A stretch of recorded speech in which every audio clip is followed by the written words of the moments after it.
Aim on the left-hand edge of the target. Firing white. Firing blue. Yep. Hit. White.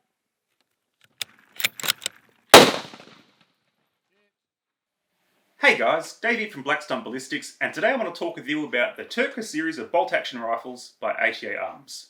Now, ATA Arms is a Turkish manufacturer. They're best known for their over and under sporting shotguns. They're brought in by Naya and they've got a really good reputation here in Australia. They've been making these guys for about 5 or 6 years now, but they've only recently become available in Australia. This has been my go-to hunting rifle for about 9 months now, so I've gotten to know it pretty well. And I reckon this could be a good contender to be your first hunting rifle. Now, while they come in at an entry-level price point, they are packed full of features and they feel much nicer than their price suggests. Now, the base model is available in a synthetic stock, a quite premium-feeling synthetic stock with soft-touch rubber grips and an adjustable cheek riser.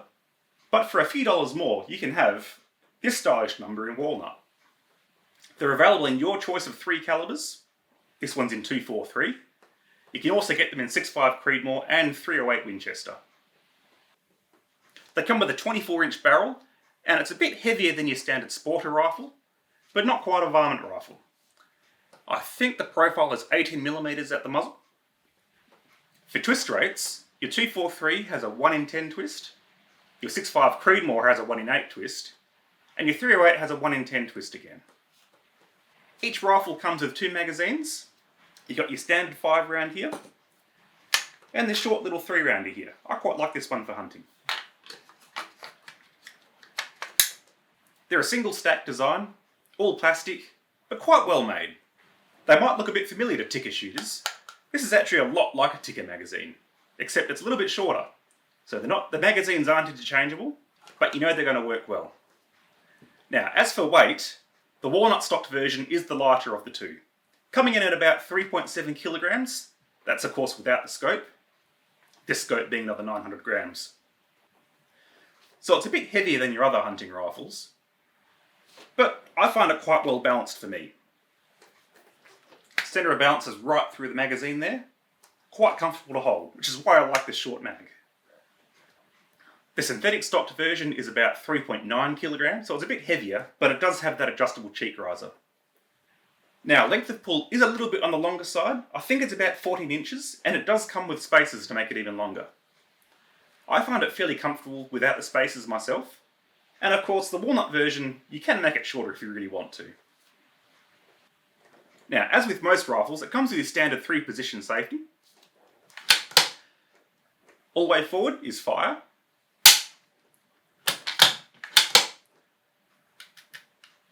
In the second position, the sear is lifted off the trigger, but you can still manipulate your bolt.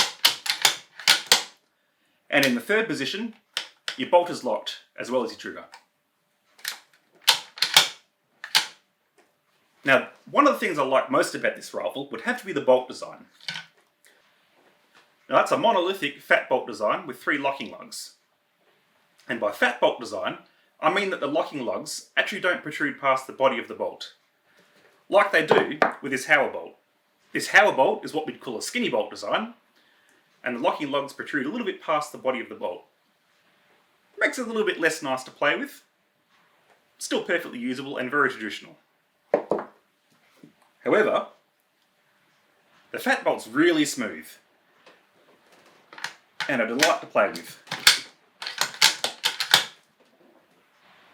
Each bolt is fluted, which is another nice feature. The walnut stocked versions actually have this really attractive stainless finish with longitudinal flutes, whereas the synthetic stocked version has a matte black finish that matches the rest of the rifle. The trigger is a 3-lever, 2-stage design, fully adjustable by the user. It's got a little bit of creep and a really crisp break. Nice fat trigger shoe too, makes it really comfortable to shoot. Each rifle comes with a steel Picatinny rail, securely fastened to the receiver. Now, because of the 3 locking lugs, the bolt's only got a 60-degree lift, which means that I can comfortably use larger, chunkier scopes like this Zerotech and not bang my thumb against the ocular. Now, the finish has this quite beautiful satin blue finish to it, really nice and uniform, and it seems to be quite hard wearing too. Like, I haven't seen any marks in this last 9 months of shooting. Now the walnut stock actually has this quite coarse checkering to it. It's a very tactile feeling checkering, and a nice little palm swell to it too, much like their shotguns. At the flat base of the stock makes it really comfortable to shoot out of a car window or off a fence post. Overall, it's a well-designed stock. Unfortunately, as with most entry-level rifles, there are no left-handed options available. However, on the right-hand side of the stock, you'll see a little bit of a cheek spacer. This makes it just a little bit more comfortable for your left-handed shooters. As for how this rifle performs, I've been really impressed by it. I'm not the world's most fantastic shot, but this comes with a sub-MOA guarantee. My go-to round has been OSA Aussie Outback. That's with the 87 grain Hornady VMAX. It's quite a good target round, and equally good for hunting. Now, on the weekend, I actually took this away on one of Precision Shooting Australia's long-range training courses. Everyone else was shooting tickers and lithgos, and I actually reckon mine was shooting tighter groups than theirs. But don't tell them I said that. Now, the Xerotech Vengeance scope that I've got mounted on here also performed quite well. It's 4 to 20 power, second focal plane. I'll talk more about that in a future video. It's not bad for a kind of target hunting hybrid scope. Now, a couple of issues some folks might have. It doesn't have a threaded muzzle. A lot of other rifles in this price point do have threaded muzzles. For a hunting rifle, having a break isn't that big of a deal, but for target shooting it does help. Another little niggling issue some people might have is that the trigger guard's made of plastic.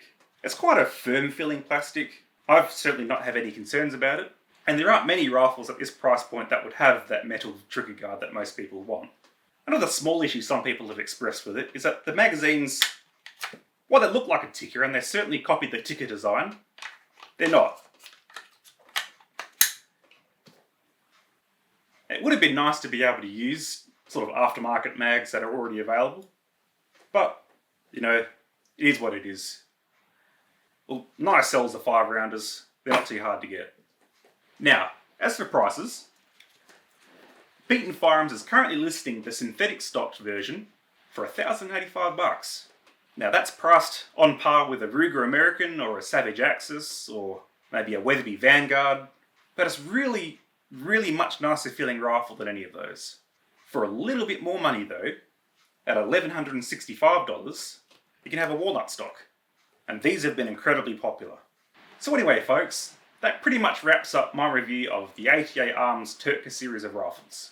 They're a great option if you're looking for your first centerfire hunting rifle, but want something just a little bit different than everyone else's. Great value, shoot really well, and they've been really quite popular this last year. Now, if you want to see these two clowns pull this rifle apart and talk about what they like and don't like about it, click the link up there. Otherwise, stay tuned to see how it performed on the long range course. Thanks for watching guys, we'll see you next time.